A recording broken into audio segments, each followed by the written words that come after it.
Unbelievable. Attention, your jersey reveal will be with you shortly.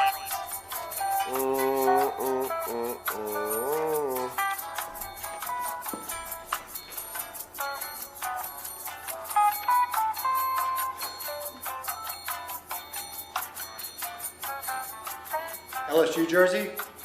Calling LSU jersey? You're up.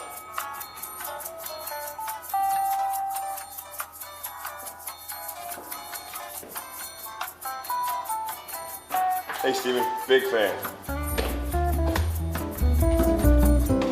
How about the tight end room getting some love? The Aggies take on Death Valley and the LSU Tigers at night, and they'll do it in maroon, maroon, maroon. A beautiful look going up against the white home jerseys in Death Valley. Some love for Stephen McGee. This group deserves some love, man. They're blocking. They're really, really blocking. Riley, Theo, Bork. These guys are getting it done in a big way, and it's a big part of A&M's success, and they'll need every one of those guys all hands on deck this weekend. 2 more sleeps. We get it done. Guys, thanks so much for being here. Pre-game call-in show. You know the drill. The call-in link is pinned at the top of the chat. Click that. You'll be prompted to enter a waiting room, and I'll pull you guys in one by one. I see a bunch of people already in there. It's a big game. Time to get those score predictions out. Because if you get the score right, you're getting a prize. First of all, you're going to make the Hall of Fame. And I am happy to announce that we have an addition to the Hall of Fame. You see it up there. That's play to win. He got the Florida score right, 34-17. He nailed it. And not only is he immortalized in the background of this show, he also received the limited edition Marcel Reed playing card or sports card moment by Topps from the Notre Dame game. He won one of these. Yeah, and on the back it tells the story of the touchdown that won it to Borkshire. And if you guys call in a correct score prediction tonight, I got more. I'll send you one, but it only counts if you call it in. But if you don't want to call in, type in the chat, give me your score prediction, and give me your wish list. I'm going to give you my wish list here in a minute. I want to talk about this game, talk about the opportunity, then I'll get with you guys in the chat in just a second, because it's a hell of an opportunity, and we've talked about it, and you know what this game means. First of all, just beat LSU, man. Beat a team that we love to hate. Beat a team that has beaten us far too often in their backyard. You know when the last time A&M won in Death Valley was? It was 1994, the year I was born, Also, the last year that Texas A&M was 7-0. So it feels like a full circle moment. It feels like the right time to do it. It's such a big opportunity because if you get this one, you know what's left. 3 more SEC games. You're going to beat Samford. You're 9-0. And you just have to beat one of Missouri, South Carolina, and Texas. And this is the hurdle in the way right now. And A&M has proven a lot this year, guys. A&M has shown so much. They are clearly a top team in the country, a top team in the conference, a clear contender for the SEC, the College Football Playoff. And if they play really well and keep improving, a lot more than that. But it's a big challenge. And even though LSU is not in a great place right now, particularly offensively, it's on A&M to play their game. Because that's a dangerous team. It's a team with upside. It's a team that, you know, the fan base is down on Brian Kelly, but you better bet your ass they're going to show up and be loud and be drunk and do their LSU thing, because that is a very, very proud and strong fan base, even when they're down right now. So A&M needs to go out there and do them. Don't skip a beat. Don't let them in. The door is cracked for them. This is their last opportunity to push that door in. You can't let it happen. But because LSU is kind of down, especially offensively, they're beaten and bruised defensively, A&M has a couple of really big things they could do to really get the upper hand this game. First and foremost, and I was talking to Ghost of Texas Football about this last night on his show. He brought this up, and it's a really good point. What if you go out and you punch him in the mouth? What if you go out there and you end the first the first quarter up 10, and you score again before half? What happens to the energy in Death Valley?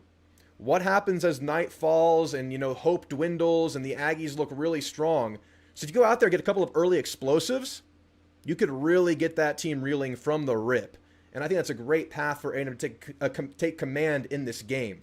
But I think more realistically, against a solid defense, and you got to give them credit, they are solid. They're getting healthy on the defensive line. Not fully healthy, but a lot better now. I think some long, sustained drives, keeping the ball out of that offense's hands, don't let them get any life, don't let them get any bullets in that chamber, would be huge. Get some 3-and-outs defensively. You know, really take over the time of possession in this game. And you know what? I think this is a game where A&M really needs to make an effort to establish the running game. And there's several reasons why. We'll go through it right now. I think the run is very crucial for A&M in a time post-Le'Veon Moss. Now, A&M can run in a lot of ways. We've seen them, run the zone read recently. We've seen them run zone and all their stuff that they normally run. But without Moss and against the best defense he will have faced all year, I think it's time for some creativity. If y'all watched my film review from the Florida game a couple of weeks ago, or was it the Mississippi State game? I think it was a state game a couple of weeks ago.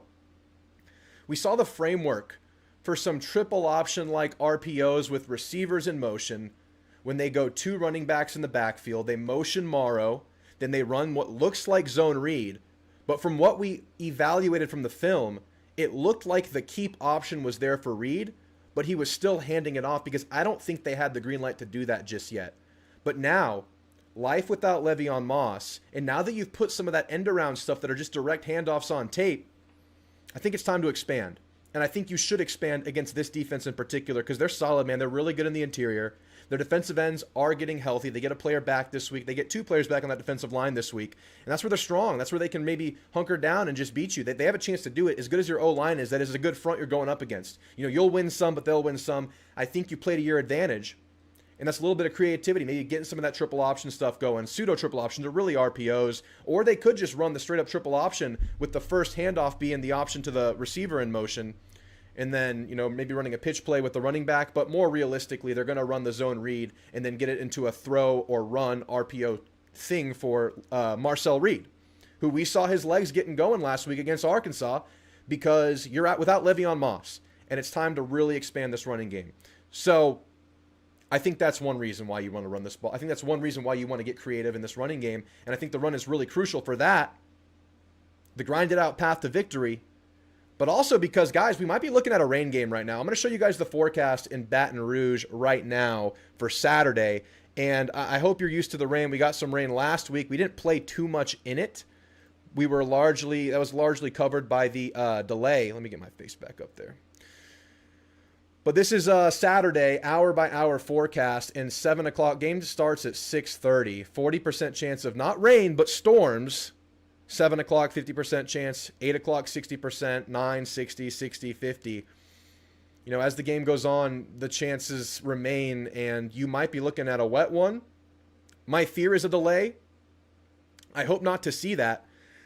But you would think the run would be heavily emphasized, and that plays into A&M's favor. A&M's the more willing running team. A&M's the better running team. A&M has the better offensive line. So you play to your strengths, and you have some studs out there that need the ball. So I think you get creative with it. If you're going to be a run-heavy approach because of weather, you got to get Concepcion involved in this.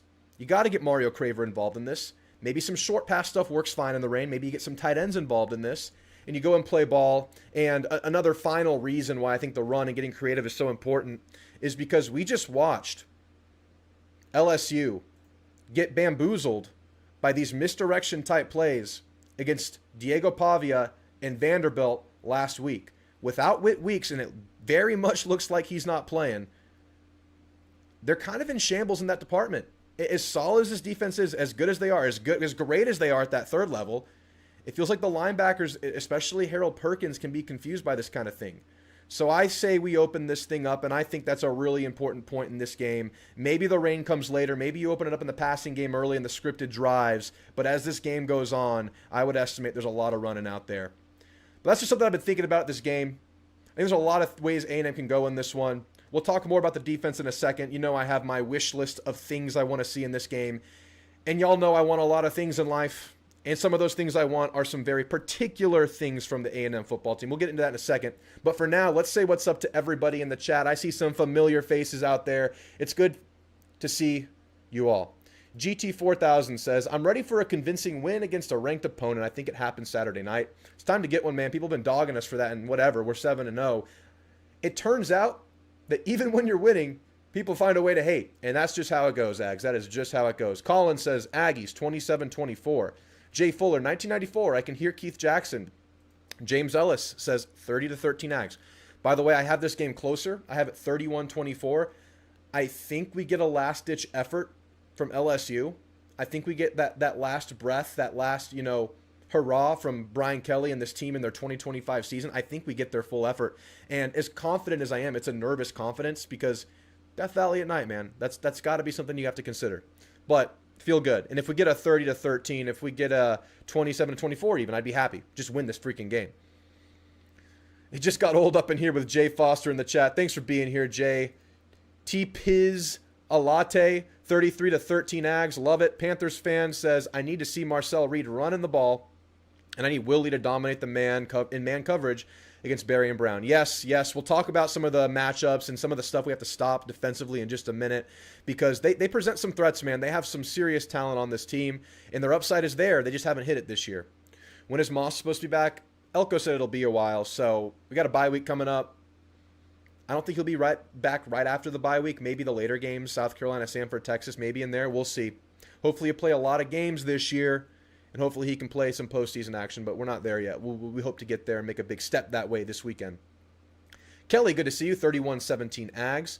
Barnes says, I see a kickoff return for a touchdown. I would love that because we definitely have the athletes to do it. Bussy, baby. You know, ABR had his moment last week. Bussy had a nice play last week. Bussy almost had a nice back shoulder grab that he couldn't hold on to. I think Bussy's time is coming. It almost came in the Notre Dame game, and, you know, honestly, thankful it didn't. 27-17. Good to see you, Shan. I've got 28-17 Aggie, says Jay. Love it, man. I love it. Who else is in here? Noah 2 Wavy, good to see you. Aggie, Texas, 26. My B-Day is October 26. My B-Day wish is a win. Don't care how, just win. I'm with you, man. I hope you get a great birthday gift this weekend, Aggie TX. Danum, Gig'em. Moss will be well rested for the playoffs. There you go, man. There you go. That's what we're going to call it.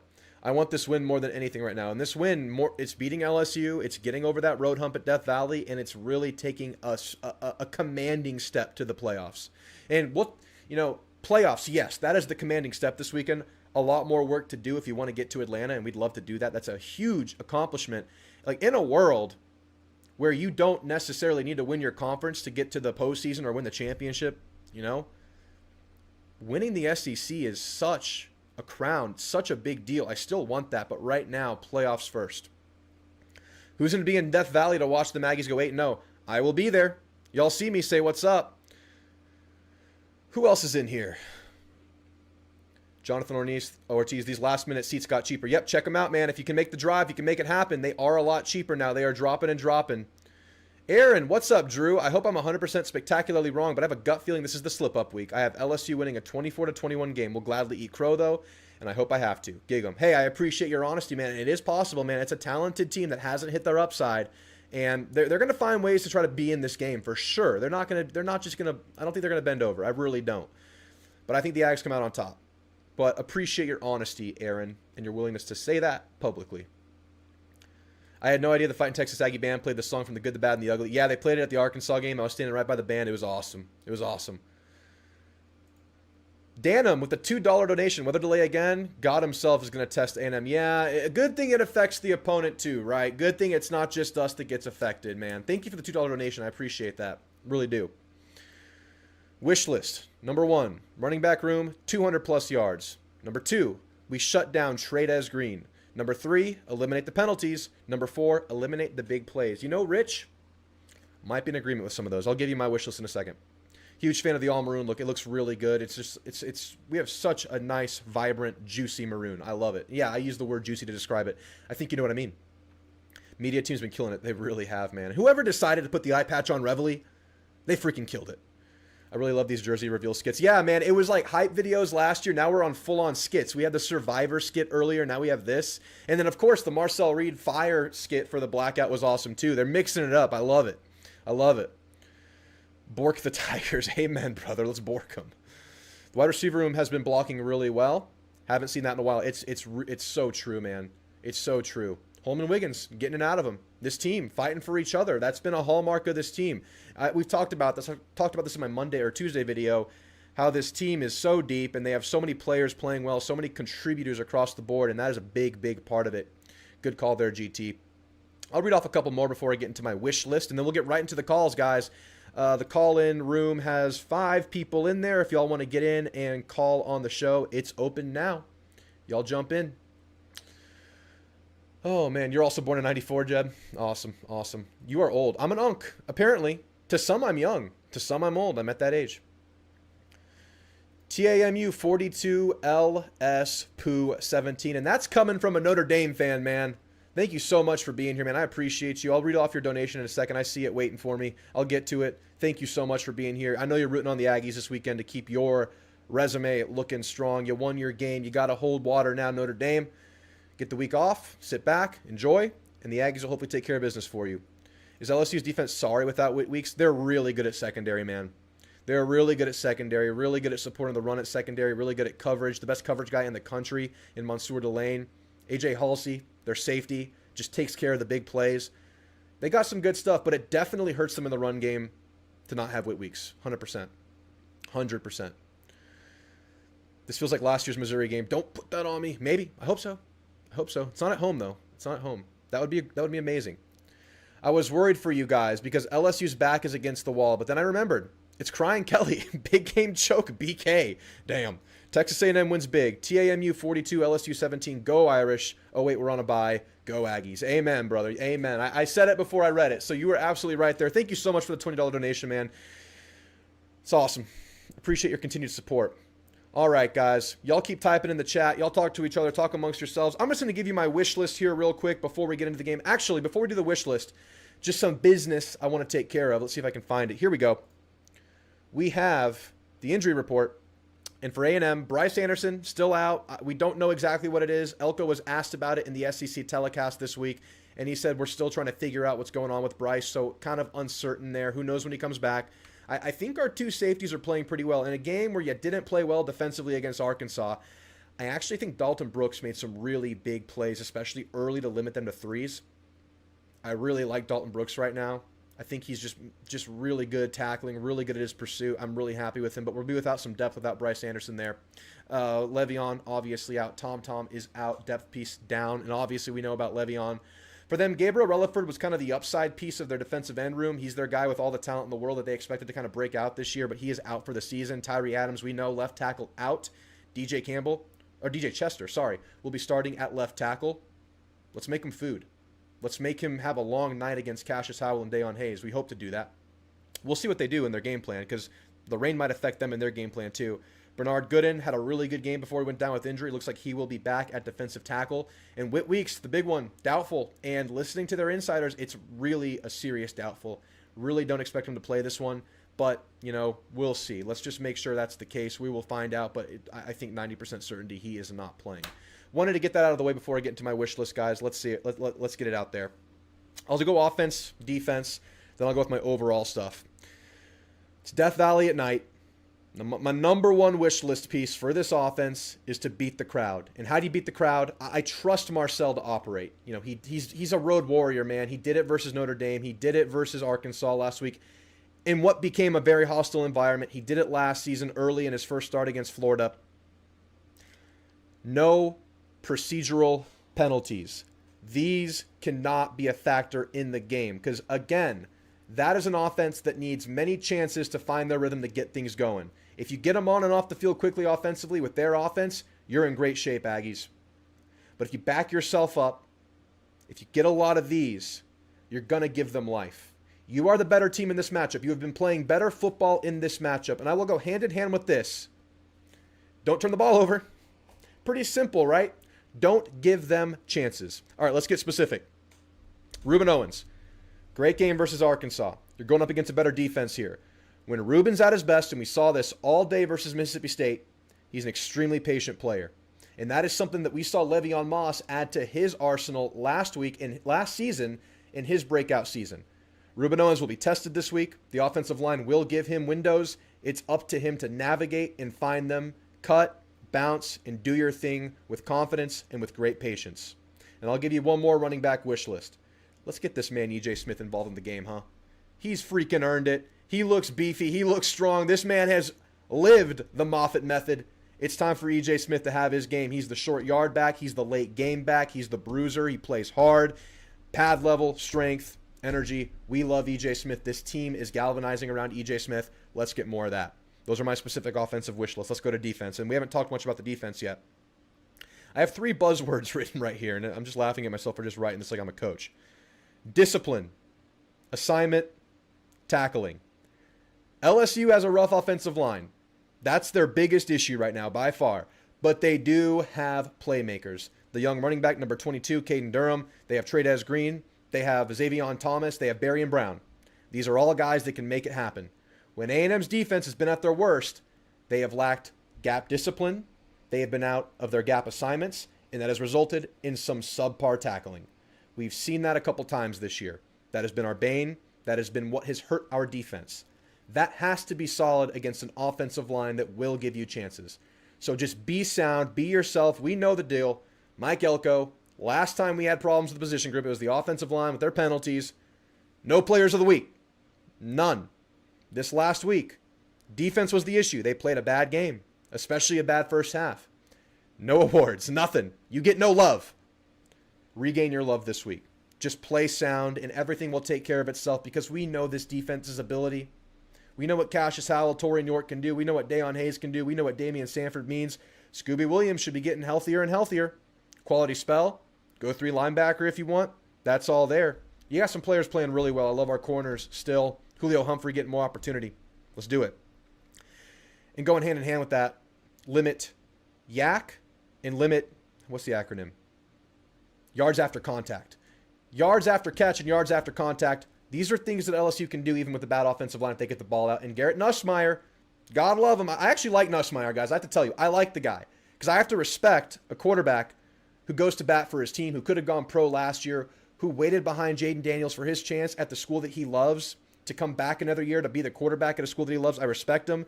He's having a tough time with this offensive line, but he can still spit the ball out under duress. He's just under duress far too often. But their playmakers will touch the ball, and you got to get them down. You got to limit it. You got to limit it. Those are my defensive wishes. Now, my overall, I have one specific, and this is an offensive wish. This is my number one. This is very specific. Give me an opening drive score. Give me a great scripted drive from the rip. Because in line with that path to victory where you just punch them in the mouth and, take the life out of the stadium, an opening drive score, it can be explosive. It can be methodical. I honestly hope for methodical just to really pound the soul. Give me an opening drive score. Maybe they pass early. Maybe they can tote the rock before the rain starts really hitting because the forecast kind of ramps up over the course of the night. Who knows what happens? Weather's unpredictable. It's been moving around all week. Like a line moves around, like a Vegas line moves around, the weather moves around. But maybe you can pass early. Just get that opening drive score. I really, really want to see that in this matchup against a team that's reeling, that has one last cracked door, one last opportunity, and you are that opportunity. All right, guys, those are my wishes. Those are my thoughts on the game. I'll read off chat one more time. Then we're going to get right into the calls, get into that waiting room. I see several people in there right now. Give your guys a chance to win this Marcel Reed card and get on that board behind my head. Let me read off a couple of these. Don't forget Morrow. Morrow's there, man. Morrow will have opportunities, especially in that 2-back set, especially in the passing game. Morrow's in the play. You're going to go 3-4 deep, man. We know the drill. Ruben Owens is the lead back. E.J. Smith is your closer. I would guess that E.J. Smith is your short yard guy. Morrow's your change of pace. Morrow's your 2 running back guy, your passing game running back guy. Maybe your pseudo triple option guy. Morrow will have a role. And Amari Daniels is your passing down back. So he's your blocker, man. He's been really, really good in that department. So let's do it. I love Morrow, man. I didn't mention him, but we know. Man, is it Saturday night? I know, man. I can't wait. Morrow have a breakout game. I'd love it. Discipline and violence travels. Our Majay Reed 2025. You know what else travels? The damn chair travels. I was sitting at that Arkansas game, and the first thing I see when the team comes out of the tunnel is our Majay Reed Adams holding that chair up, slapping the chair, banging the chair in the middle of the field. Like he's at the 50, almost at the Razorback in the middle of the field, just banging that chair.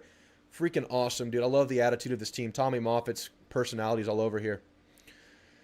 I think them getting Gooden back at DT will help them a bit. It'll help them a bit. They were already good at DT. DT has not been a problem for them. They are solid, and that has not been the case at LSU for a couple of years. They have really stepped up in that department.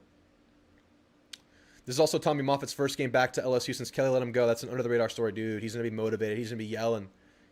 Bringing that energy. I love it, man. I love it. I like Nuss. Thinks he's a bit overrated. Well, it's hard to tell because he doesn't have the offensive line to really be Nuss. It's true. Nuss is super dangerous. If we lose, it will be because Nuss beats us, and I think Nuss can beat us. He can. Don't let him. Mr. Bain, good to see you, my man. I've said it before, but no one on the schedule worries me. Not overlooking anyone, but A&M can win every single game. They've proven it this year. Defense plays poorly, offense steps up, and vice versa. Yep, let's make that be the case again this week. And guys, there's absolutely a possibility that at some point A&M brings it all together, and offense and defense does it in tandem, because we've seen it just back and forth pretty much week to week. I'm very scared, but also very excited for this game, says Zaddy Zach. Amen. That's how I feel. If you win in my jersey. Amen, man. That's a good note to get into these calls with. Play to win. You're on with Drew. Play to win. You're on the board behind me, man. Congrats, congrats, congrats. How you feeling, my friend? No, I'm feeling great, brother. It's been a road, to say the least.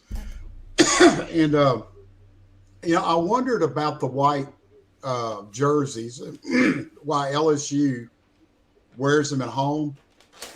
And the thing I got was back in 58, they won the national championship the year I was born. And in 57, they started wearing white. And they felt superstitious, so they kept wearing white. And this other story is primarily due to tradition, which dates back to when the home team could choose its jersey color. Wearing white is also practical in Louisiana's hot climate because white is a lighter color that reflects heat, keeping players cooler, a decision that began in 1957. The ability to wear white at home became official in college football in 94, continuing a long-standing practice for the team. So that's great because I love the idea of us wearing our maroon there at Death Valley. So that's all good. Hey, I'll say this. When I played, I was so jealous of the defense in practice that got to practice in the white jerseys. Because hot summer day in Texas, 4 o'clock, fall camp, summer camp. They call it fall camp. That's a bunch of crap. It's dead of summer camp. And you're sweating. You feel like you're in this heat shell. You're like in a personal sauna out there. And when A&M goes out in like a noon game in September, I get a little nervous when they're in all maroon. I'm like, guys, y'all better be drinking that water. Y'all better be sitting under the misters on the sideline. It's a big deal. I would prefer if all home teams wore white. I think it's a major advantage. I think you sweat a lot less. But hey, night game, Death Valley. It's in October now. We get to wear the nice, clean maroons. I love it. Play to win. Thank you for the history lesson. That's good to know. I didn't know any of that. Yeah, I didn't either until a few days back. So, and as far as the weather, I mean, if it's going to be a factor like about 8 or 9 o'clock at night, they should move the game up to like about 4:30, just like they did the Arkansas game. They moved it back, 2 hours. When it's supposed to start at 2:30, I said, well, they said at 6:30, we could start the game at 4:30 if the weather's going to be a factor by the middle of the game. Yeah, moving. It's a tough subject, man. 'Cause you got people driving in for the game. You got people with plans to go to the game. I'm driving to the game. I could make it happen if they moved it up, but I'm worried about what a rain delay could do because that rain is supposed to extend till about 11 or midnight. I think after that it's all clear. I don't know what you do if there's a delay that extends that long. Do you postpone the game? Like, what do you even do? So we'll see what happens, man. It's a very interesting subject. I hope it's not a bunch of lightning because we could be looking at a weird situation. What's your score prediction, Play to Win? Congrats on the win. Yeah, thanks again for that. And it was a very nice thank you card. And that card for the Marcel Reed card was really nice. I know. From the specific moment of that Notre Dame game, it's so nice. Yes, very much so. So the thing is, we've been playing good football. We've been playing complimentary football. But Saturday night, we need to level up, and we need to start playing championship football. We need to play 4 quarters of football. That's what we got to do from here on out. Amen. And my score prediction is going to be I'm going to give it to A&M 34 and LSU 21. I think we can score 34 points. And I said in one of the shows at the beginning of the season that I think that our defense could hold their offense to around 20 points a game. Now, of course, Notre Dame, Arkansas is a different story, but I think for the most part we have been keeping them around the 20. Yeah, I mean, yeah, and there's this narrative out there that A&M's defense, contrary to how it typically goes, does not travel because your 2 worst defensive games have been on the road. But I just think those are the best 2 offenses you happen to play on the year have been on the road. I think Notre Dame has proven to be a really good offense. And I've said this like 3 times this week. I'll say it one more time. We gave up 33 in the game. We didn't give up 40, okay? That was a blocked punt for a touchdown. We don't put that on the defense. And honestly, in hindsight, after seeing what Notre Dame has done on the ground, Jeremiah Love, trying to fight back into this Heisman race after his performance versus USC. I feel good about that running game performance against Notre Dame. I really do. They could have exploded. They could have done a lot more in that game. The passing game, you left some to be desired there, especially in zone coverage. But we'll find out, man. It's a really good test because I think this is the type of offense that A&M can have success against with the offensive line situation. And we've seen A&M against teams that have shaky offensive lines like Mississippi State and Auburn, how much havoc they can create. So we'll see play to win. All right, final thoughts, good sir. Okay, man. I think Nussmeier's going to throw a lot. He's going to have to. I don't think we're going to give a lot on the ground. I think 35 plus is probably going to be his total as far as passes. They're not going to be able to rush the ball real well on us. He can't rush out of the pocket. He's too slow. Yeah. Like Taylor Green was good. God, he was like a fucking Houdini out there getting out of the Yes, he was. I couldn't believe it. I said, this guy, you know what? If we didn't have Marcel Reed, I wish we had Taylor Green because that guy's something to watch, man. I mean, he ran on us several times, and he caused our defense havoc. But as far as LSU total, I don't think they're going to be able to run the ball. I think the rushing yards are going to be low, and they're going to throw a lot, and he can't get out of the pocket, and we're probably going to end up with 5 plus, probably 5 sacks plus 5 plus sacks. Yeah. I would love it. We'll see how it adjusts with the rain. We'll see how their game plan adjusts. If they have to run it, that could be to our advantage. They're going to try to establish it. A&M has gotten beat on the ground versus Arkansas early and UTSA early. But I think A&M's probably learned some lessons. But we'll see what happens, man. I agree. If they get into a drop back pass scenario, A&M's going to wreak some havoc. But all right, play to win. I appreciate the call, man. Congrats again on the win. Thanks, buddy. Appreciate you. Have a good night. Later. All right, moving this thing right along. We got Rich. Rich, how you feeling, man? I'm good. How are you doing? Doing great, man. Itching for another game. Every game we get to watch this season feels like a privilege, man. I just can't wait for Saturday. Yeah, it's a fun year. I think it's gonna be a fun Saturday. And honestly, I didn't know until you were talking about it that we were gonna get some rain. So I usually am pretty worried when you hear that news, especially like last week. Yeah. I didn't like the fact, but honestly, I kind of hope we play a little rain game. I think it heavily favors us. Absolutely, it does. And last week, Arkansas could run the ball. That was very much a strength of theirs. Good offensive line, good backs, mobile quarterback.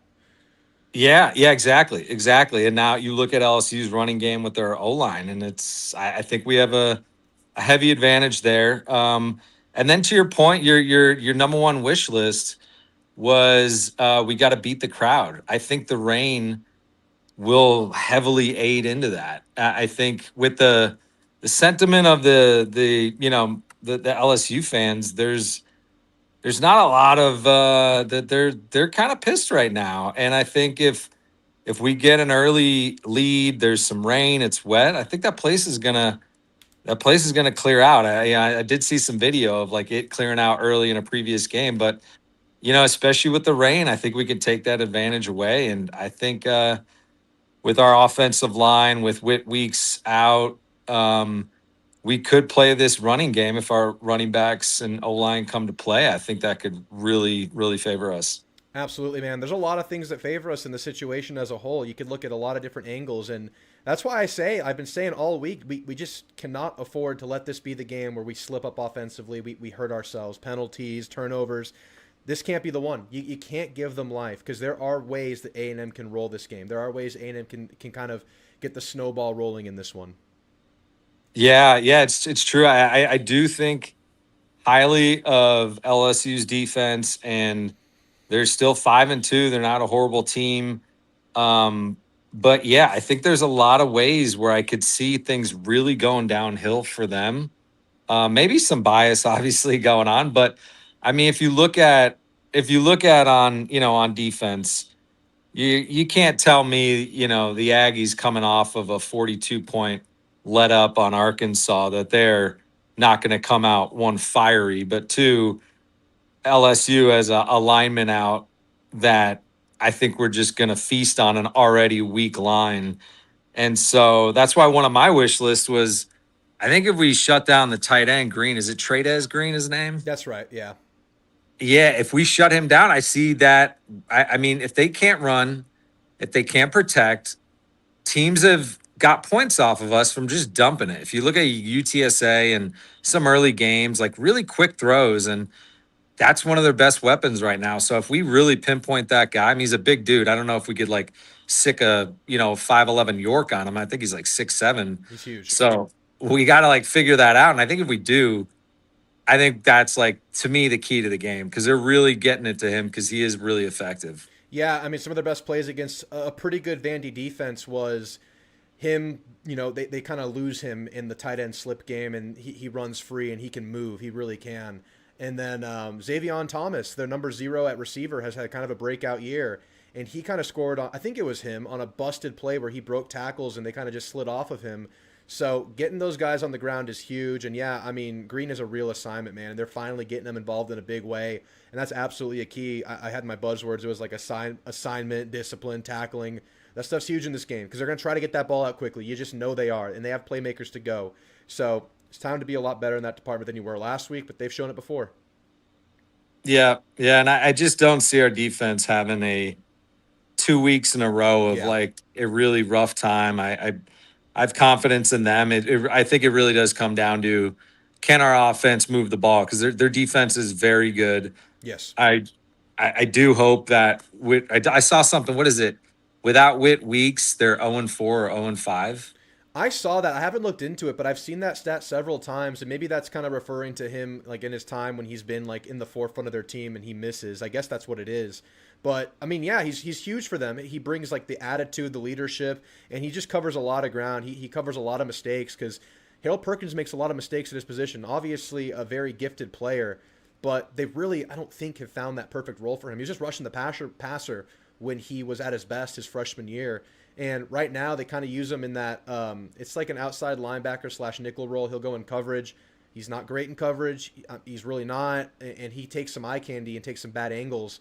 And I think Whit Weeks can cover a lot of that stuff. So it's an opportunity for A&M, and that's why I'm kind of leaning towards the creativity in the run game department to kind of play into that. But Rich, what's your score prediction today? I have 24-10. All right. I really think we're gonna make their offense very frustrated. But I can't sit here and say we're gonna put up 30 plus. I mean, LSU's been a little too consistent on defense, and if it's a wet game and all that, so I'm gonna go 24-10. Love it, Rich. Man, that was a great call. You have a good night. Let's beat the hell out of LSU. Appreciate it. Take care, man. All right, good stuff from Rich. I'll read a couple off in the chat, and then we'll get into the next caller. It's Panthers fan.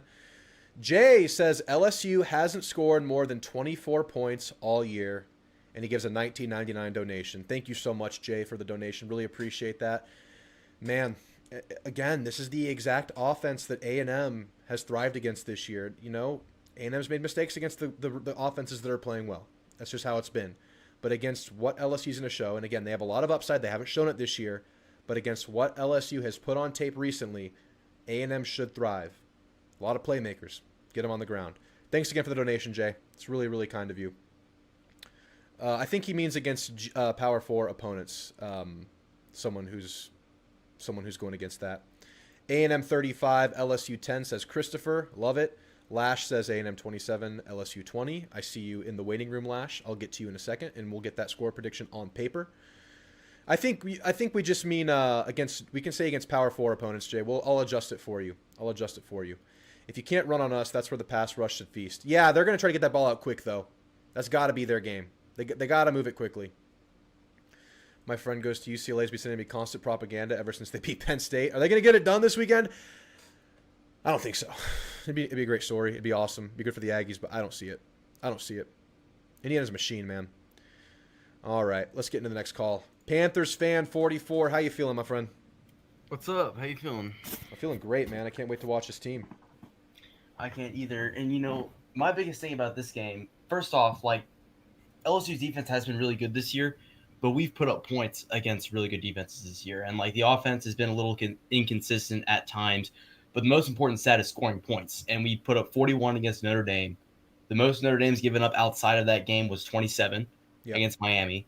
Florida hasn't given up any more than 21 points against any team other than A&M, who scored 34. Like, we have scored points against really good defenses this year. So I think we can score points against LSU. And the biggest thing is Marcel Reed is so much better against man coverage than he is against zone. And I think a big part of it is just how good of separators Craver and Concepcion are. They just get wide open in man coverage. So I think that's part of it. But LSU runs a ton of man. I think there's a lot of points to be had against LSU's man defense, kind of like how we scored a ton of points against Notre Dame just off of Craver running after the catch, Concepcion running after the catch. So even if we don't run the ball really well, which I think we will, especially Reed scrambling, LSU's been terrible defending running quarterbacks. I think we are going to be able to find a lot of points against this LSU defense this week. Yeah, and I think the stat, speaking of running quarterbacks, I think the stat for Brian Kelly at night at LSU is like 20-1. That's a lot of night games for like a 4-year tenure, but 20-1. Sure. And I think the one loss was Jalen Milroe, where he just popped off, and they won by several touchdowns last year, and that was kind of part of the spiral that they had late last year. But I was about to mention that game. You were what? I was about to mention that game because this game has a similar vibe. LSU had just taken their second loss to A&M the week prior. LSU just took their second loss of the season to Vandy, and like a lot of people are saying, it's their last gasp.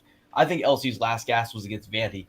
I mean, that was their best game offensively this year, and they still lost pretty convincingly. I mean, it was only a 7-point game, but it never felt at any point that LSU was going to win that game when I was watching it, at least. Yeah. So I think that it can be a game where the Boo Birds are out at LSU Stadium, and it can become a really toxic environment for the home team where half of the student section leaves the game, the other half stays in order to voice their displeasure at Brian Kelly. So I think that home field advantage can turn against LSU really quickly if we can get that fast start. Yeah, and hopefully a lot of Maroon out there. I know I'm traveling. I've never been to LSU. I don't go to a lot of road games. It's just a lot. The A&M is just having the season that you just want to see these games, and it feels like a really good chance. I think there could be a lot of Maroon in the stands there, and that'd be an awesome sight to see. I love your comments about man coverage. Yes, I mean, they just have great separators. You saw them running the mesh. You saw them run the kind of the motion to the quick outs that just work really well for quick hitters to get Reed in rhythm. And yeah, man, they're helping Reed out a lot. And Reed's not pinpoint accurate, but he gets the ball in a place where these receivers can go and get it. But Panthers fan, what's your score prediction, man? I think it'd be a lot more bold than most other people. I think A&M's going to win 38-6. I don't think LSU's going to be able to find points against us. I think our secondary matches up really well against our wide receiver core. Joe Sloan, he's not creative offensively as a play caller, so I don't think LSU's going to be able to score against us. And I think Reed scrambling is going to be really big for us, kind of like how it was in the LSU game last year. So I think that's where we get our 38 points from, especially from turnovers. We kind of pull away late in the game. I love it, man. So there's definitely a path for steamroll in this one, for kind of snowball in this one. I like the bold prediction, man. If that's the score, the tune we'll be singing about A&M will be unstoppable, man. Panthers fan, appreciate the call. You have a great night. Hope to hear from you soon. Appreciate it. All right, good stuff, Panthers fan. Appreciate you. Texas Ag Army, dude. I will be there in section 416, Giga Mags. Hope to see you, man. I'll be at 402. 402 is my section. If we can get up early by a couple scores and take the crowd out of it, absolutely, man. I think Marcel's actually better against zone, but he can have success against both. Yeah, I think Marcel's shown he can do both. And I think Marcel's big weakness, against man was that he just misses the deep ball where the receivers win. It's coming along slowly. I think Marcel's in a good place. I think versus Notre Dame especially, he did pick apart the zone really, really well because our receivers have a really good feel out there, man. They know how to sit in zones, and that's been really good for the team. TAMU 31, LSU 12. Epic score right there. I'd love it. I can definitely see A&M winning by multiple scores, but I expect LSU to throw the kitchen sink. Yes, I also expect A&M to throw the kitchen sink in this game because they know what this game means. And they built up, and this is like really that kind of threshold to getting where you want to go. And of course, there's more work to do, but this one just really, really kind of multiplies your chances. But all right, guys, let's get to the next one. Noble guy, man, how we feeling, Noble? Oh, boy. This is hard to believe we're here, right? Dude, this life is great. Life like this sure is sweet, huh? Yeah, like who would have thought? Yeah, look at us now. Not me. Nah, maybe I would have. I mean, hey, I think so going into the season, I said 10-2, and I said losses to LSU on the road and maybe one other down the road, and I'm amending that now. So the best thing I've gotten out of LSU as far as their game strategy goes, is Voodoo Magic and History is their best game plan against us, and that shit don't work against dominant O line and D line play. I love it, man. And that is a fact. I mean, the biggest thing here is getting over the Death Valley at night curse. That's it here. That's the biggest thing I'm fearful of. And of course they have talent. Of course that's a good defense. But they've played the kind of game that we feel like A&M can go toe-to-toe with. Unless they do something they haven't done all year, which I guess is possible because there is upside to this team. It's the night game in Death Valley factor. But again, everyone's been talking about it. There is a snowball factor here. There is a chance you can take the crowd out of it early. 100%. Yeah, I think BK is in serious danger of getting run out of his own building. And quite frankly, I think we have a factor to say in like how much longer they keep him.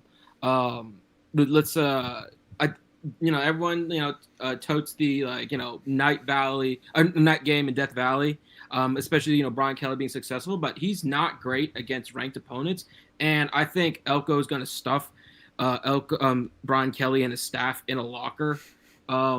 If you look at the game last year, like our defense did really well in both halves. They obviously did even better in the second half. It was just like our inability to complete passes to get the offense going, and then as soon as we swapped quarterbacks out, offense took off. I think we all know that LSU struggles with mobile quarterbacks. I think we have all been commenting on, we want to see Marcel Reed run more early in the season, and I think they've been saving him for this exact moment. They didn't want to risk any kind of any kind of injury to Marcel, and you're really seeing Klein and this offense dial it up on the road, because I think at home they know they can afford to take more chances and let Marcel. I don't think I don't think they're developmental plays, developmental practice or anything like that when you're playing against SEC competition, but I think they feel a lot more comfortable with a lot more risks and big chunk plays at home. Whereas is what you saw whenever we're on the road, it's like Klein's looking for the most efficiency on the road, and Marcel proves to be a road warrior. I think combination of when he's on the road, you don't have time to think about the external factors. It's already too much, so you just zone in, and he's played so well on the road. And he's good at dissecting the zone. If they decide to do man, he's got the green light to run this weekend. Yeah, and I think losing Le'Veon even amplifies that, and I think this is a great opportunity to do it, and I think there's some deception plays to be had that get Marcel Reed running around. I'd love to see it, man. I just hope he protects himself. I hope he slides. I hope he does it the right way. But all right, Noble, give me one wish list and give me your score prediction. I don't think LSU scores more than 20. I'm going to say LSU, gives it their best effort in a last-ditch effort, and then they break, and it's 31-20. I think we just suck the soul out of them, quite frankly. Pause. And we turned that Night Valley Stadium into our own advantage. We're not gonna do exactly what Alabama did to them last year, where they absolutely dismantled them. But I mean, they were booing and leaving the stadium at the end, and they're more pissed now with another year compounded on that. The only thing you need to look out for is if Brian Kelly has a chance to do the funniest thing, and I mentioned it earlier. If he wants to, we suffocate them so badly on offense in the first half, and their O-line can't protect, they might switch to Van Buren in the second half and see if a running quarterback can get after them, after us, I should say. But even then, I think we're just going to lean on them. I think their defense will eventually break. I think that we can just have success on the line of scrimmage. This is the first time I could think of we're talking about football reasons why A&M can win in any circumstances. Before, LSU was talking about their home field advantage, the way we talked about Kyle Field, which is obviously, the home field advantages are respectable, but, the stadiums and the fields don't play the game. The teams do. And we have a really good team who I think, it would take near coaching malpractice for us to lose this game with all the mismatches on the across the board, I think. I think the biggest mismatches for us in the game, our biggest win in the game, is the trenches. I just think we have the advantage there. I know they're good in the front seven, but A&M's offensive line might be the strength of the team. And obviously with the way their offensive line is playing, I think we have a big advantage there too. So I love it, man. I love it. And I like how you're calling it Night Valley. I like how you've called it that a couple times. Night Valley. It's Night Valley. Yeah. Because we're bringing the night. Yeah. I've been thinking about the Van Buren thing, man. I'm going to answer this off camera, Noble. Thanks for calling in, man. You have a good night. Absolutely. The Van Buren thing, I've been thinking about that a lot. Because it's like, yeah, that could be a method for them if they need to get this run game going in the rain, if it's a weird game, if they don't get anything going the way they've been trying all year and they need to add to this running game. But it's like, would they bench Garrett Nussmeier? The dude that came back, the dude that waited, the dude that is a tiger through and through. I mean, I see the strategic value in it for sure. That was A&M's strategic value last year. They were bamboozled. They were not ready for the running quarterback. I have a hard time thinking they would do it. But again, it's backs against the wall. It's no holds bar. It's throw everything at the wall and see what sticks. So maybe. All right, guys, thank you so much for being here. We're going to get to the rest of the calls real quick. Shout out to RHOBACK. 20% off discount code for RHOBACK is Drewtamu, spelled right there. They make a great product. They just dropped their A&M line, quarter zips, hoodies, really good activewear, obviously hats. I highly recommend them. They support the channel. The link is in the description. Y'all check them out and use the discount code. You will not be disappointed. It's a great fit, especially for us thick guys. Us thick boys, it's snug up here, makes you look pretty swole. And it's loose down here where maybe things are a little bit looser on yourself. They fit really, really good. So I highly recommend them, and thank you to them for supporting us. Lash, what are your thoughts on the game, man? Good to hear from you. Well, my main concern with the state of the officiating in the SEC being what it is, Yeah. that if the game is close in the fourth quarter, too many things can go wrong. Bad calls, bad breaks, that whole dynamic of that stadium. That's the bad news. The good news is if it's a frickin' monsoon, then that bodes well for our O-line because they average over 300 pounds a man, right? I think it's over 325 a man. Okay, I was being conservative. But yeah, in a monsoon, you can just lean on those big boys in the mud and just kind of turn them into a road grader. Just kind of push the defense out of the way and let the running backs go. Yeah, and that includes Marcel.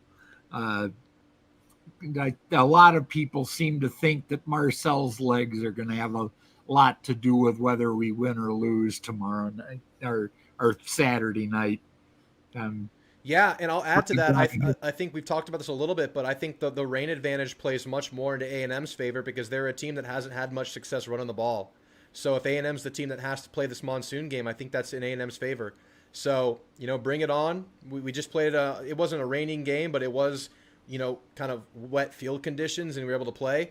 So let's see how it goes, man. And with the penalties, we just got to make sure we're in a position to where the inevitable bad call comes, it doesn't cost you a game. Right. That's why I'd like us to be up by more than one score in the fourth quarter. Yeah. Because then one bad player, one bad call isn't going to beat you. Yeah, I love it. All right, Lash, what's your score prediction having said all of that? I believe I said 27-20. Very possible. I'm going with the under on the over-under because you got two good defenses. The weather may be lousy.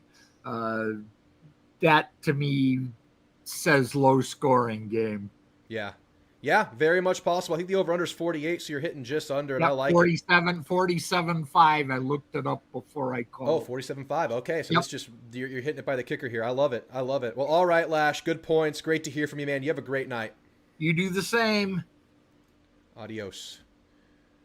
Avery says, Drew, I'm hoping for an Aves BD times Drewtamu collab and BR. We'll have to make it happen. I'm trying to get there early. I'm trying to see as many Aggies as possible. Let's make it happen. I'll be in section 402. Hopefully it's a rowdy section. Hopefully it's a rowdy group of maroon goons out there because, I think we're traveling this game, Avery. I really think we are. I think we're showing out. I'll see you there. Hope we prepare for both quarterbacks. I'm sure there will be a note there where it's like, we just played Taylon Green.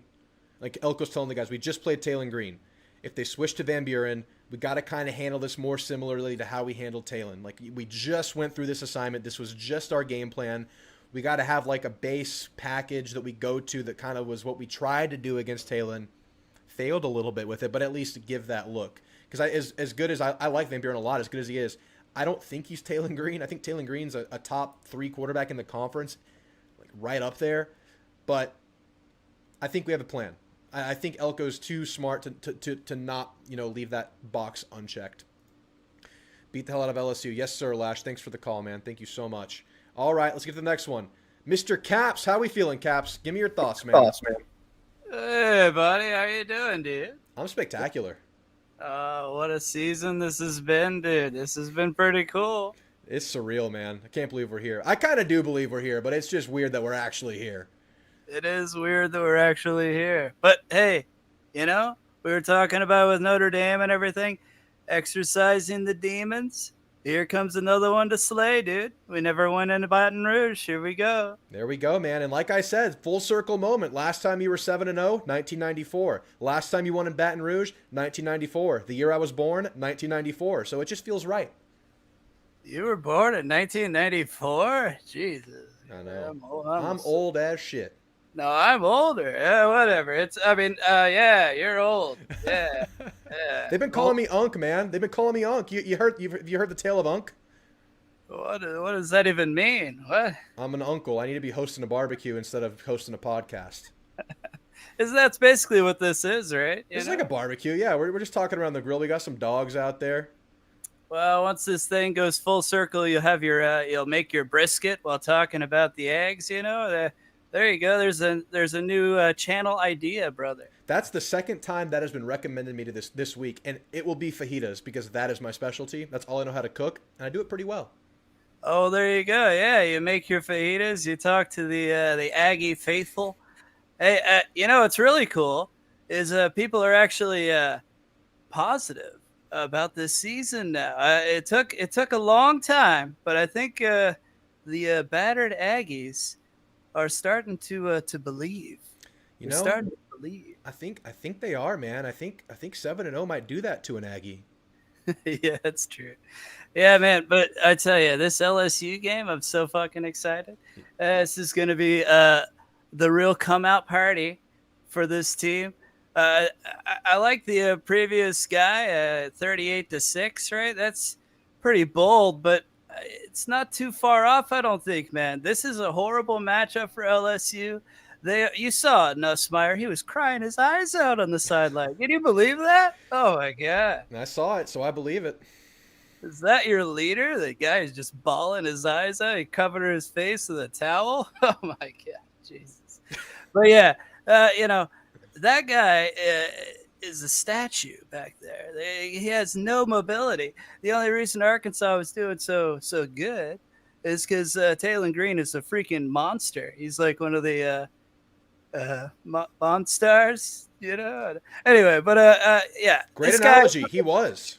Shut up. But yeah, Nussmeier, not that, That dude, I don't even know. I think I'm more athletic than that guy. But it's going to be brutal. I'll just say that. It's going to be brutal. Howell is going to get, 3 sacks probably. I mean, it's going to be tough. It's going to be tough to watch if you're an LSU fan. And this game might be the game where Brian Kelly, says, you know what, I'm out of here. I'm going to Penn State. I'm done. I'm done with this. That quickly. Well, they hate him there. Brian Kelly and LSU, like, what? Yeah. That doesn't make any sense, Yeah.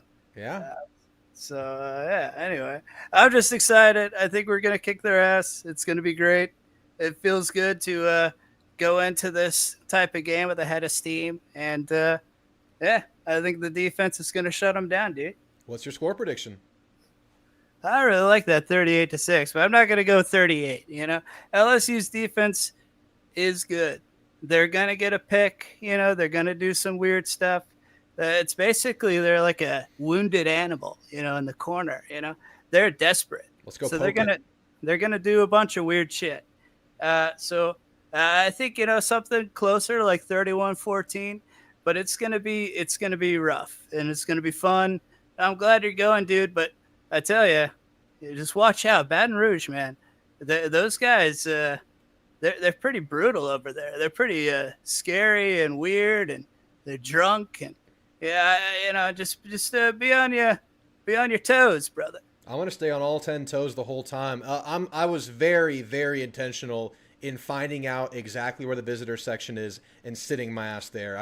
Or standing my ass there. I'm not going to go sit in the middle right next to the student section. I did my research. I figured out where it was. But I will say, I'm a little worried about my cousin who's going to the game with me. He's older than me. He's a grown-ass man.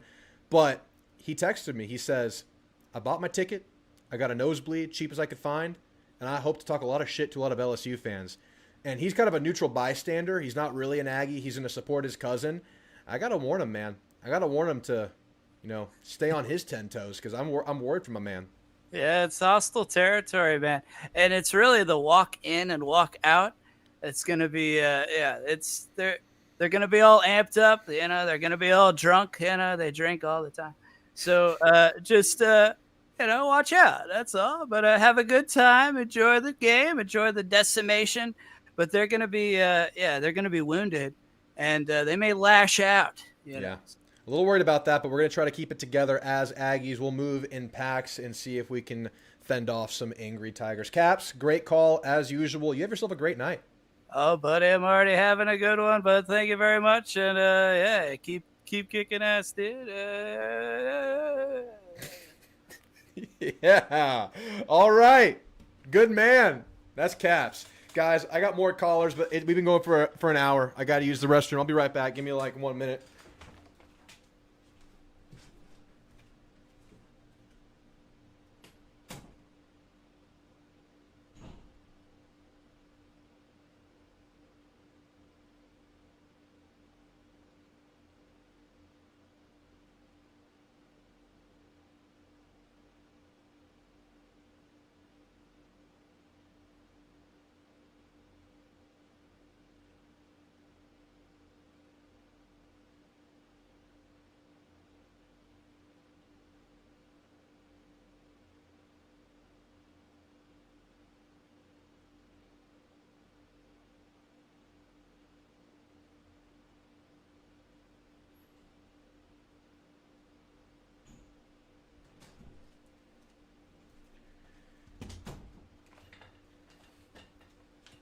All right, guys, thanks for bearing with me. I'll read off our score predictions thus far. My score prediction, I'm not contending in this Hall of Fame competition, but my score prediction is 31-24 A&M. Play to Wins is 34-21. Rich has 24-10. Panthers fan 44 has 38-6, a bold one. We like it. Noble Guy is 31-20. Lash is 27-20, and good old Caps, who just called in, is 31-14. Let's get JT Man in here, and let's hear your thoughts on the game. How you feeling, JT Man? Drew, I don't know what this is, man. I was at the game 2021. Max Johnson, our own dear Max Johnson, with a heartbreaker. Yeah. What are we talking about, man? 30 points, 24 points, 21 points. Oh, it's going to be raining. It's going to be a low, scoring game. Hell no. Hell no. We're walking in there for the first time since 1994, and we are getting a win. It will be 48-24. LSU is going to have 17 for, the whole back half and then score in garbage time like every team's been doing on us. But what is there not to love about this team? What is there to point at and say, hey, that is inferior to what LSU has? I'm tired of sitting and watching all of these shows say, oh, A&M's going to win. I'm not used to A&M winning. Put us as the underdog in every freaking game, except this one. Because when we have a chance to lose, we're going to have a complete performance, offense, defense, special teams, and we're going to put 48 points up in Death Valley to show people that Indiana, not the number 2 team. Ohio State, not the number 1 team. We deserve to have our name said for the first time since 1939. It has been damn near 100 years since we've been able to wear that national championship title. And by God, we're going to have it in Death Valley this weekend. So my final score, 48-24. I will be on your board by the beginning of next week. So love it. I expect it. And I don't think I have anything more to say to that. Amen, brother. Somebody light me up. That was awesome, JT, man. Great call. We'll close it there, man. No more needs to be said. Let's play the game right now. Let's play the game right now in my living room. I'll go out in the street and play. My neighbors already hate me. There's a family right behind this wall. They're right there. They hear me scream every day. I'll go play a damn football game. Elko says put it on the freaking parking lot. We'll go play a game. Wherever you want to line it up, we'll go play it. JT, man, you just lit me the hell up. Let's go put belt to ass. I love it. I love it. We're going to double them up. 48-24? Yeah, let's go.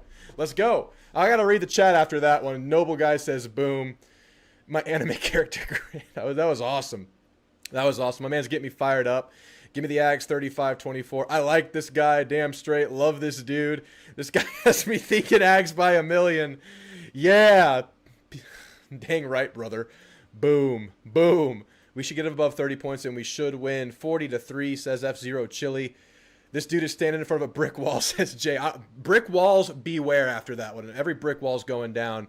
Ags by a million, ready to run through a brick wall. I'll bring it. Light that guy up. Put the ball down. That's right. That's what he says, Silver Beast. Put the damn ball down. We'll play the MFs on the concrete. Them scoring 24 might be the most unrealistic part of the score. 48-0. We're just amping it up now. Someone give Drew some shoulder pads. Oh, man. That was fun. I love it. All right, guys. We got open phone lines. I got Jay Paul waiting. Anybody wants to get in there? We have time for a few more if you want to get in. Jay Paul, how we feeling, my man? Hey, Primo, you ready to go? How about you? I'm so ready to go. I couldn't be more ready, man. This team has me feeling things. Yeah, and JT hyping it up, huh? Yeah, love it. But I'll tell you what else is hype. How about Victor freaking Wembanyama? Oh, Wemby, baby. I got the Spurs Cup. I got the Tim Duncan sign. They're going to have a Wemby sign up here eventually, man. That was incredible, man. Thank you for bringing that up. I'm so glad you get to invite me to talk about it. I could not comprehend what I was seeing last night, man. The amazingness and how is amazingness a word? How amazing it was and how routine it looked at the same time was just mind-boggling. I know this is an Aggie show, but thank you for giving me that green light there. Yeah, I mean, he totally ruined Coop's debut, but he did. That one where he went through the legs, back behind his back, and stepped back and hit a four-pointer. I was like, oh, my God. It was insane. And then the lead-up to that was like a block and then a no-look assist. It was just a steamroll right there. That was awesome. But, Jay, let's get to the subject at hand here. What are your thoughts on this game, good sir? Love to hear your insight.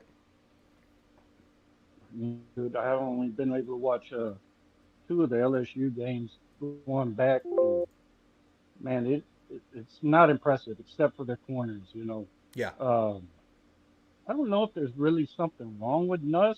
I mean, I had to go back and look at last year. It just doesn't seem like there's much zip on his ball.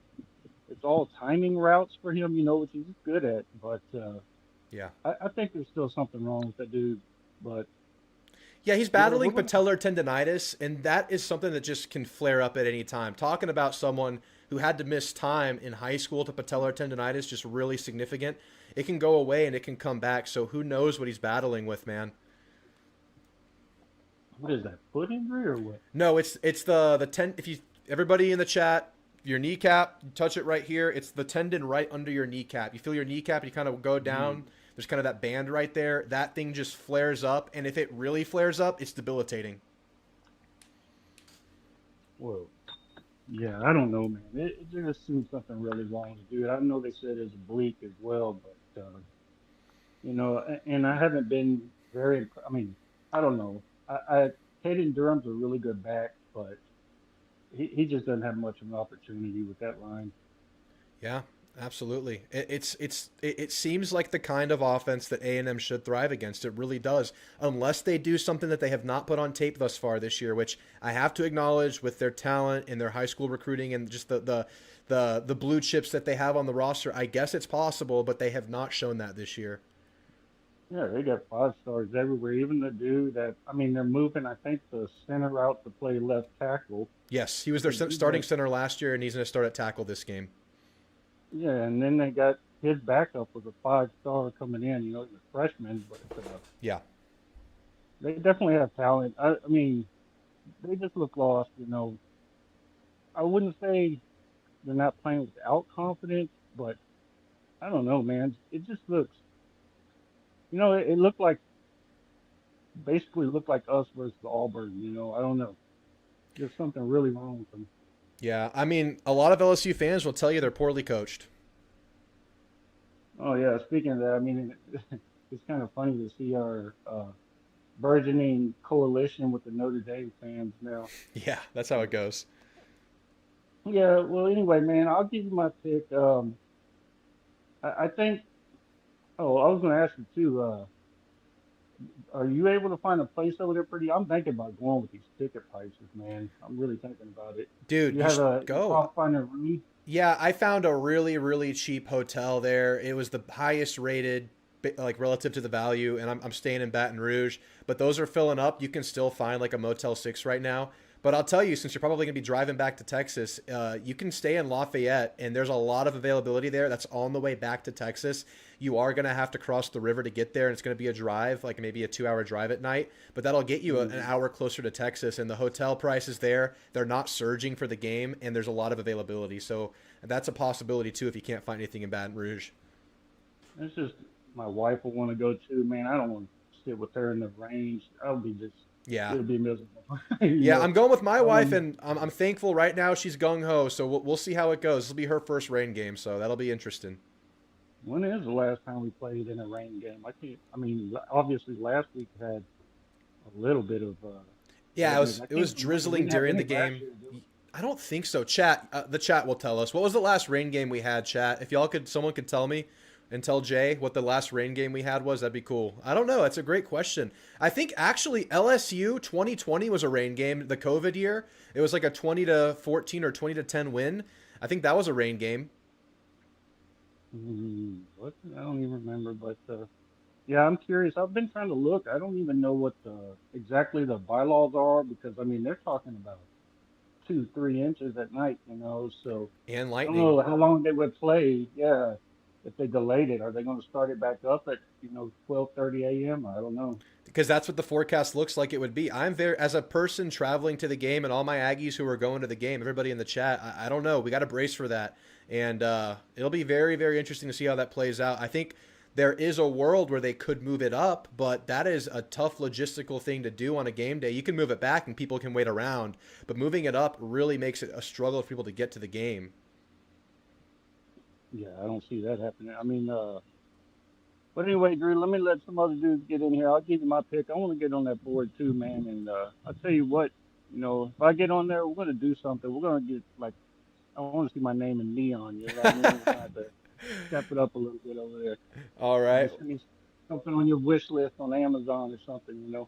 But anyway, I think it's going to be low scoring. I think it's going to be 23-13. Good guys. Love it. All right, Jay. Thanks for the call, man. You have a great night. All right, buddy. Later. All right, good call from Jay there. Yeah, guys, hotels. If you're looking to go at this game last minute, prices are very reasonable for tickets. Look at Lafayette. It's on the way back to Texas, and there's availability there. Bob the pilot. Bob, what are your thoughts on the game, man? Hello. Okay. So I'm not gonna lie. I was watching the Arkansas game. Because I was going to an air show, right? So I was watching the Arkansas game on my in the car on the way back, and then I'm not gonna lie, it was just constant heart attacks, right? It's like, oh my god, Taylor Green got free again. Yeah. Right. But honestly, just looking at LSU and how they play, nothing is going on offense. Just absolutely nothing. So I don't see any reason why Cassius Hill can't have just a field day out there. You look at last year. You look at last year after Marcel came into the game, and I feel what happened last year could happen again.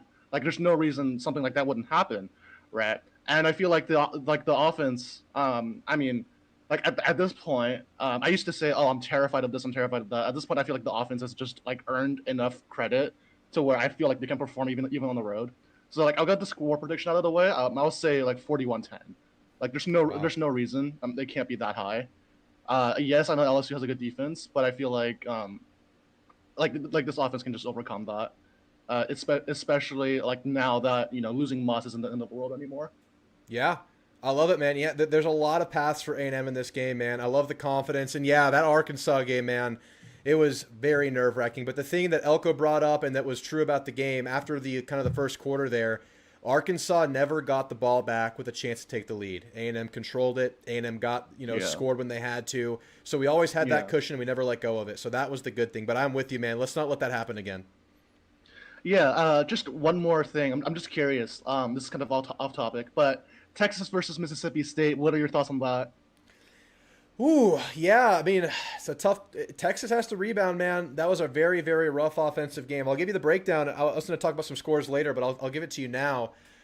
So with Texas, similar to LSU, their problems offensively, and their problems are only their offense. It circles around an offensive line that just is a problem.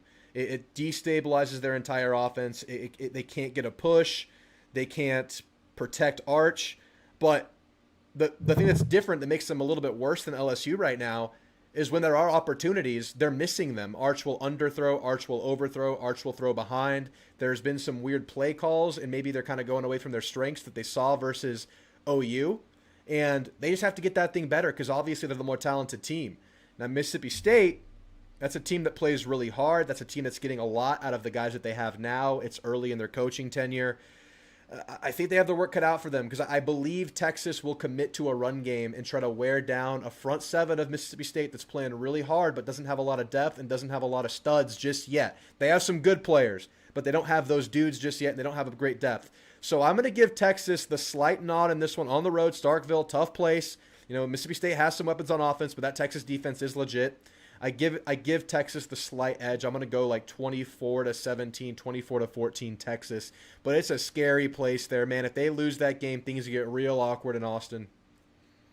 Yeah, I can see what you're talking about, of course. I feel like this year's Texas offense is kind of not completely, but kind of like our offense like last year, right? Because like last year we basically just had to lean on Moss, and you can tell when Moss was gone, like the offense just slowed down a lot. So I feel like this year, they have to rely on. It's not that their receivers are bad or anything. Like you look at the receivers, they can make lemonade, right? But like Arch is just not making anything happen. So I honestly feel like Mississippi State can pull the W, especially because like their defense, I think, lost a lot of credit at Kentucky. Yes, their defense is good, but I feel like it's kind of also like LSU. It's like, people are figuring out what to do against them now, and like it's kind of falling apart a little bit. Well, the thing is, with any defense, I mean, at some point, if the offense can't get it going, they lose a little bit of faith and they lose a little bit of luster. So I think that's actually a big factor for them over there. They need to get some life from that offense to get it going. But all right, Bob, appreciate the call, man. You have a great night. Let's beat the hell out of LSU. Thank you so much. You too. All right, good stuff from Bob. All right, we got our boy Jay in the chat. Jay, how we feeling, my man? You looking forward to a road trip? Uh-oh, Jay, do I have you? Oh, we lost Jay. We'll get him back. I'll read off some chat here. 2022 rain delay, Sam Houston. Yep, that was a rain delay, though, but when's the last time we actually played in heavy rain? And this game is the rain delay here is weird because it's a thunderstorm forecast. It's not just rain. So delays, I don't know if they're going to move. I don't know what they do. Can they move the start time of the game forward? That seems to make the most sense based on the forecast, but logistically it's a nightmare. I'm nervous about it traveling to the game. I really am. I don't know how they do it. I don't mind. I mean, the rain is great. It plays to our favor, but just the game happening with lightning, it's really scary. All right, Jay, do I have you? Yeah, you got me now. How are we feeling, man? Looking forward to this? Big time. I have to tell you a little story real quick for all the listeners. So I missed the Arkansas game, but I've been to every single game since, and I had an opportunity to go to the LSU game. So I booked tickets with a buddy of mine who we made a deal with each other beginning of the season that if we were 7-0, we were going to LSU. So he called in the bet and booked the tickets for us to leave on Friday at noon. And when I revealed to my wife that I was leaving on Friday instead of Saturday, she was like, "Oh, perfect. You're going to miss your daughter's last cheer home game as a varsity cheerleader, and it's senior night where the parents like meet the kids after the game at midfield, And so I frantically had to audible and book a flight into Baton Rouge that lands at 12:30 on Saturday. And my buddy's going to pick me up from there, and we're going to go and watch the Aggies beat the hell out of LSU. So, wife won that one. I do need to be there for my daughter, but I'm so rabid of a fan for Texas A&M that I just completely threw my personal and social schedule to the side to go and cheer for the Aggies. So, Well, dude, we're kudos gonna to meet up you. and hang out. Yeah, doing the right thing, man. You're doing the right thing. You're kind of rolling with the punches there, making it happen no matter what, but you get to get the family life stuff right. I mean, we've all been there. That's something we all go through, man. So respect the decision, respect your game plan. Be a little frantic on Saturday, but we got a night kickoff. You'll be fine. No, absolutely. I think it'll be just fine. And again, I get to be flying in and not having to worry about a 7+ hour drive there, but I am riding back with my buddies. So let me get into a couple of my talking points real quick. Whit Weeks being out, that dude is the soul of this defense. I see a world where these guys completely and utterly fold without him being out there with his leadership. Their back's already up against the wall, and I think that it's a very, very big loss for him to not be playing this game. Yeah, I mean, I'm totally with you. We saw it last week. I mean, they could not stop what Vandy was throwing at them. Every drive was methodical. The deception worked. The play action worked. He's the leader. He's the heart and soul. It's a really freaking big deal, man. Yeah, it's a huge deal. I want to compliment our stable of running backs. Man, what an absolute dog E.J. Smith has turned into. And I don't think that we've seen what Jamarian Morrow can do yet, with the exception of his one run against Mississippi State and his touchdown against Florida. I think that guy is itching and ready for a breakout game. Let's talk about Amari Daniels trucking that defensive back. And then, of course, we've got the ever elusive Reuben Owens. I mean, I don't think we give enough credit to our stable of running backs. Or let me back that up. We are, but the national media is not giving enough credit to our stable of running backs. We're going to lean on these guys in the fourth quarter, running behind the Maroon Goons. And I think that's where we're going to break their will. 100%, man. And a stable like this does not exist without a really strong, I mean, the buzzword is culture. Because guys can dip and go find playing time somewhere else, a place where they're the feature back, a place where they're the lead back. A guy like E.J. Smith could have, booked it last year after he sees Le'Veon coming back, Amari's around. You get these influx of freshmen in. And it feels like the best for E.J. is right in front of us right now.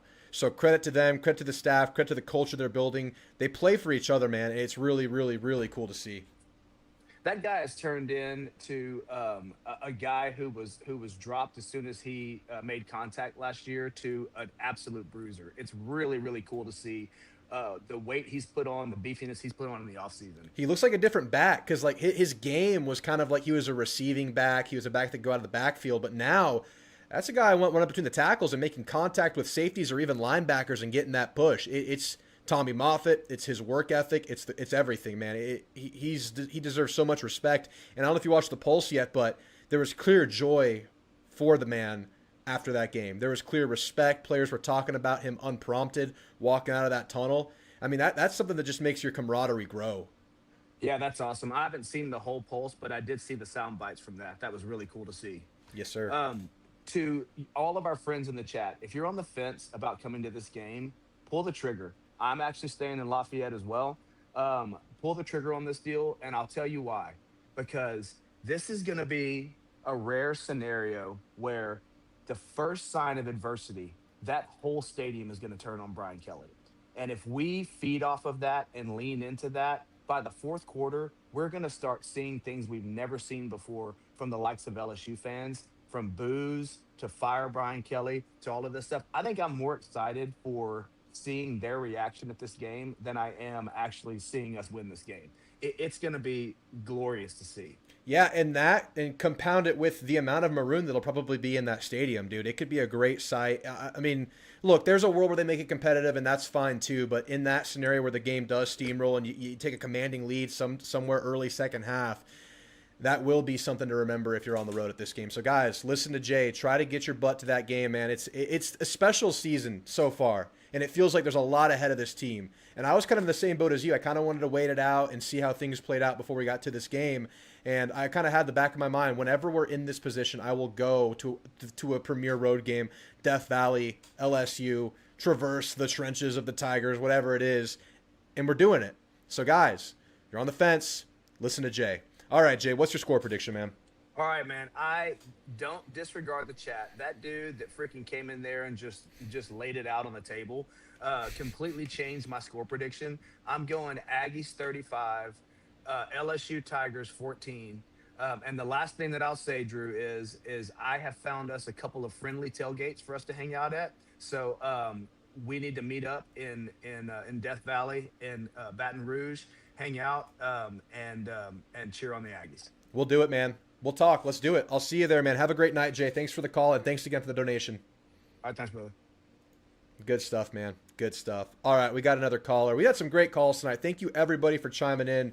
We have, I think it's a record of score predictions we've ever had. 1, 2, 3, 4, 5, 6, 7, 8, 9, 10 score predictions. So I think we have as good a chance as ever for somebody to get the Marcel Reed Limited Edition Notre Dame Moment card and to get on that damn board sitting right behind me, get on that Hall of Fame, get another edition. Get it pretty soon, because last time we had one early and we never had it again until this year. So I think our chances are good now. You're going to like this guy because his name is Hayton TU. Hayton TU, how we feeling, man? Man, I'm feeling pretty good about it. It's been a fun season so far. I'm jealous that you're getting to go to the game. Yeah, man. I know. Definitely a bucket list place. I can't wait to just kind of evaluate it. I know this is a weird situation for them, and maybe it's not Death Valley at its absolute truest, and maybe it is early and it changes late. Who knows? But I couldn't pass the opportunity since I had it available to me. So, yeah, man. How you feeling? Well, one of the first things you're going to notice is it's knockout field. Everybody that talks about how loud Death Valley is. I was actually working there back in 2014. I went to the Alabama game when they played them, and it was an all right environment, but it was knockout field for sure. Yeah, I've heard that a couple times. I can't wait to judge that. I can't wait to compare it. I mean, I've been to a few now. I've been fortunate enough. I've been to Tuscaloosa. That was a really good environment. I've been to South Carolina in a down year for South Carolina, and it was still good for a quarter. Been to Clemson, and I think Clemson's actually the loudest crowd environment I've been in, and that was them in their heyday with Trevor Lawrence. They were contending, and that was loud. But I can't wait to kind of measure this one up against the ones I've been to. Yeah, I bet Clemson was pretty fun, but yeah, I think we're gonna jump on them early, and they're gonna lay down. I love it, man. What's your score prediction? I'm thinking 33-13, and I'm thinking the 13 they get, some of that's in trash time, kind of like how Arkansas scored there at the end. Yeah, I love it, man. Any closing thoughts, man? Thanks for the call. Appreciate it. Have a good one. You too. To the point. We love it. All right, guys. I can take one more call if you want. If not, we'll close the calls for the night. Let's catch up with the chat real quick. Nez with the $4.99. Keep rocking, Drew. Thank you so much for the donation, man. I'm happy to do it.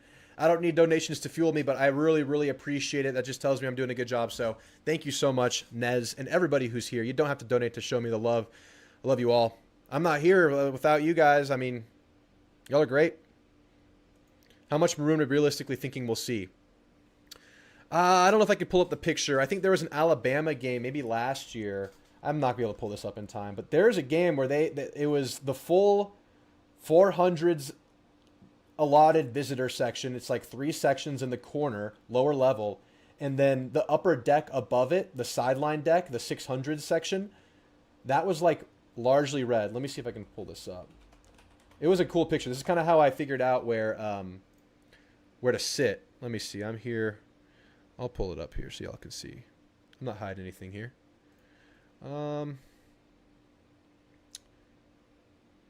Yeah, I can only find this picture half the time unless you Tigers Stadium visitor section. This is riveting television while I search and try to find something. But it was actually a pretty cool site to kind of figure out where the Aggies are going to be.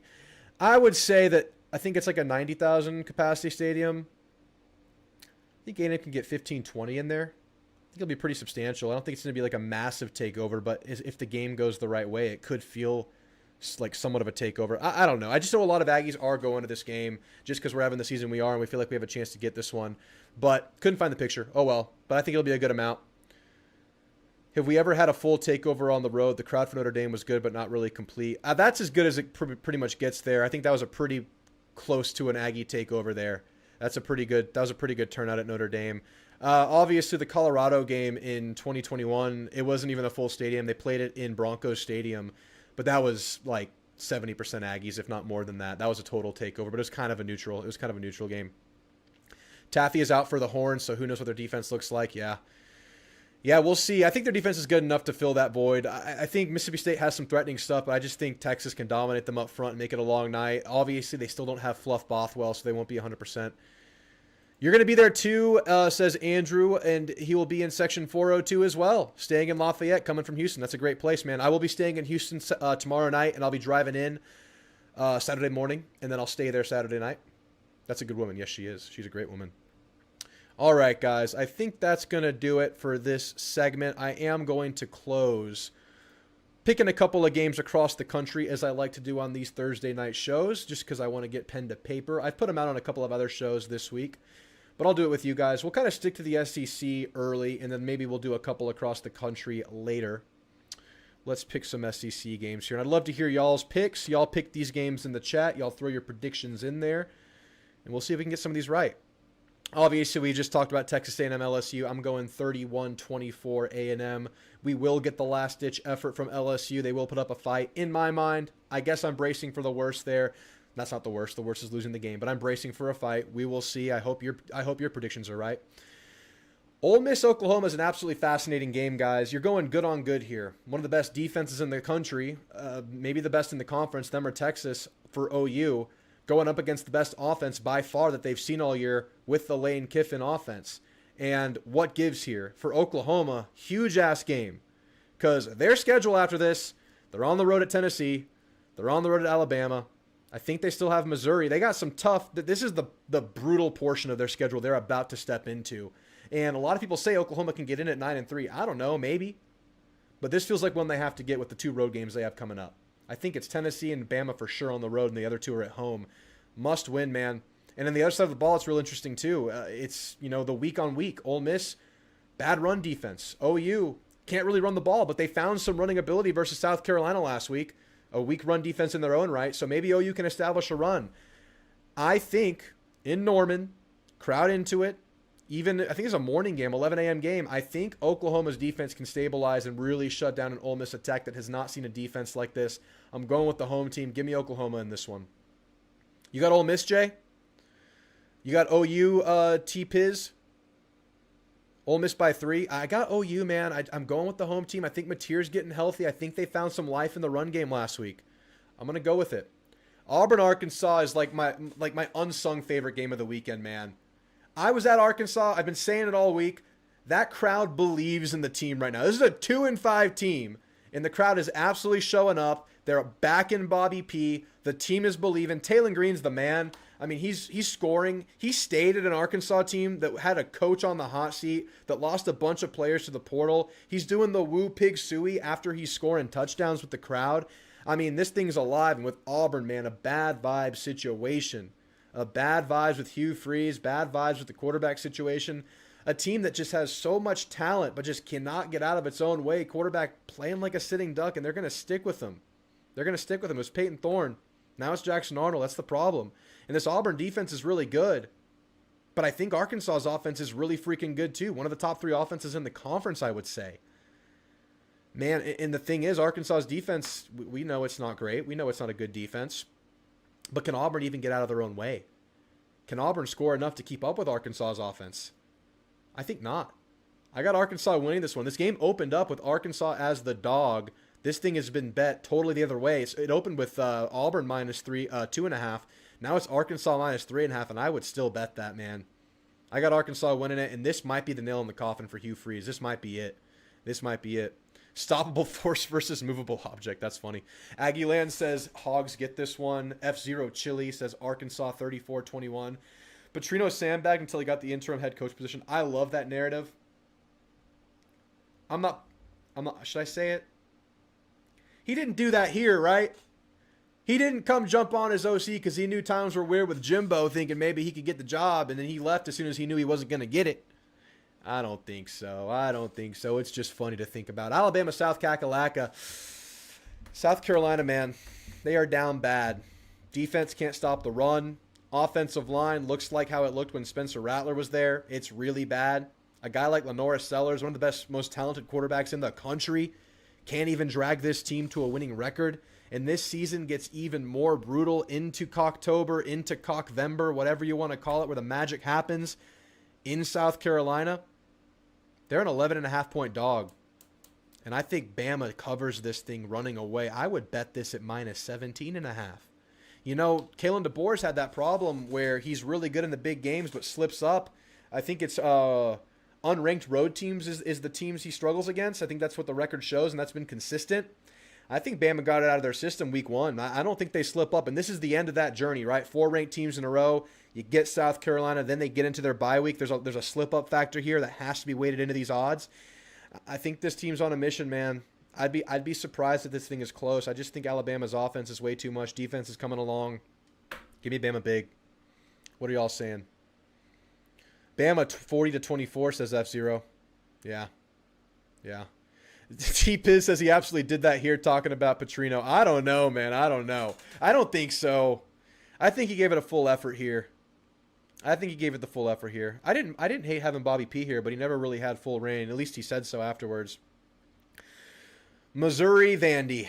College game day. What a time to be alive, right? College game. There's an Ole Miss OU game. A&M LSU's happening. And Missouri in Nashville against lowly Vanderbilt gets the college game day pick. They get the Josh Pate this week, too. Back-to-back weeks getting Pate.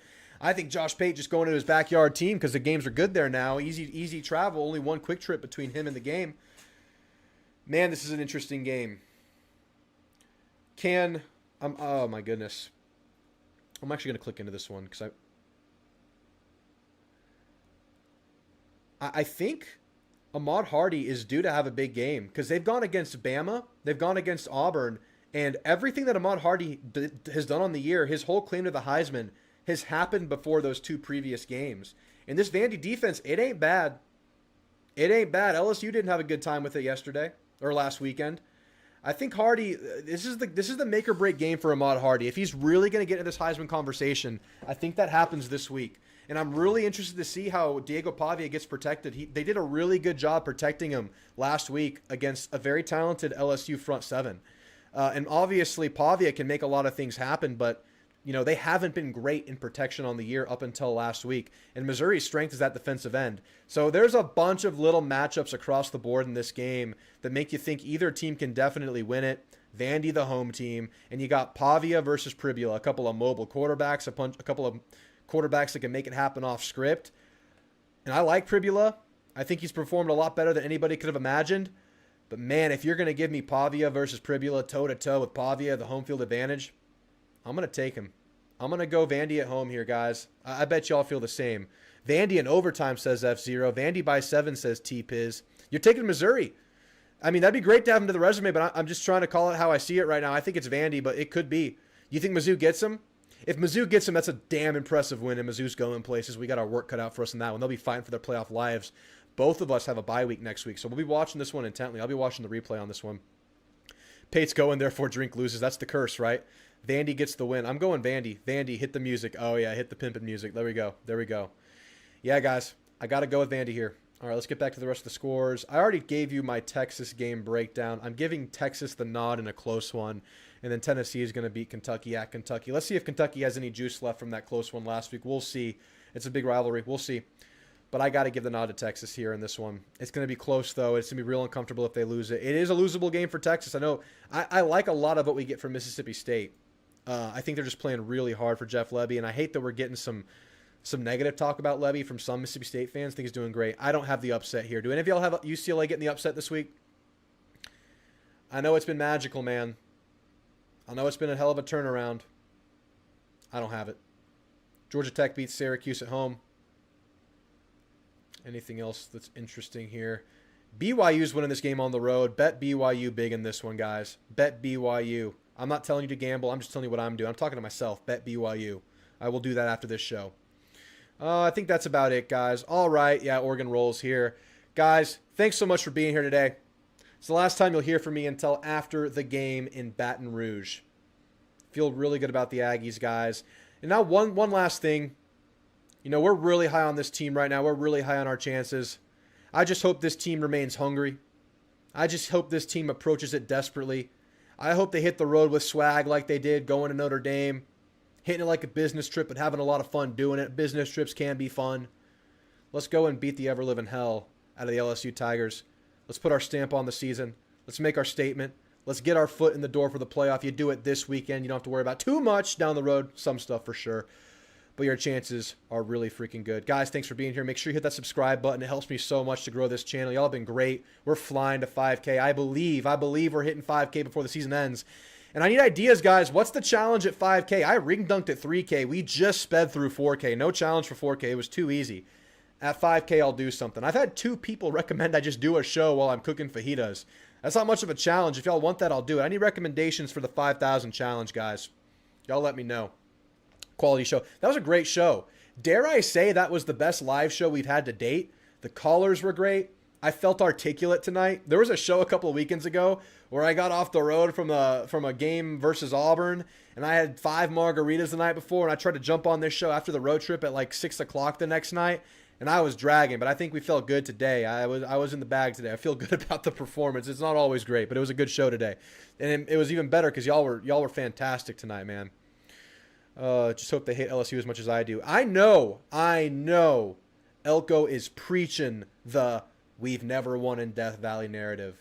I know he's spitting that in the ears right now. I know that's there. I know that's top of mind right now.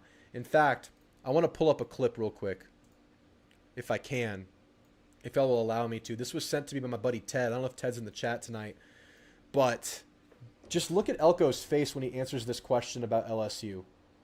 I gotta scroll and find it real quick. Give me a second. Someone talk while I scroll. Scrolling.